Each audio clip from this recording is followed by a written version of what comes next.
ମାମା ବାବା କ'ଣ ଆଜି ଆଇଁଷ କଥା କିଛି କହୁନାହାନ୍ତି, କ'ଣ ଖାଇ ଖାଇ ଯାଉଛନ୍ତି ମୁହଁ ପୋତିକି? ବାବା ପଚାରୁନ କ'ଣ ହେଇଛି କି ଆଜି ରୋଷେଇ? ବାବା ପଚାର କ'ଣ ହେଇଛି ଆଜି ରୋଷେଇ? ଆଜି ଚିଲି ଛତୁ ମୁଁ ଖାଇସାରିନି କହିବି ନହେଲେ। କାଇଁ କହିବୁନ ମାନେ ଏତେ ବିକଳ?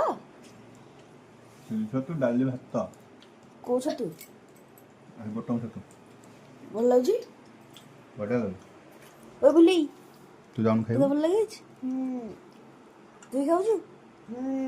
ଖାଇଦେ। ଗଲା ଆଉ ଶୀତ ଦିନକୁ ଉଷୁମ ଭାତ ଡାଲି ଚିଲି ଛତୁ। ତୋ ପାଇଁ ବି ଅଛି, ତୁ ଖାଇବୁ କଲ ଲୋଭ ପକାନା। ନାଇଁ ମୁଁ ଲୋଭ ପକଉନି। ଗରମ ଖାଇଦେଲ ବୋଲ ଛାତି ପଡ଼ିଗଲୁ। ଆସ୍ତେ ଆସ୍ତେ ଖାଉନ, ଏତେ ବିକଳ କାହିଁ ହଉଛ?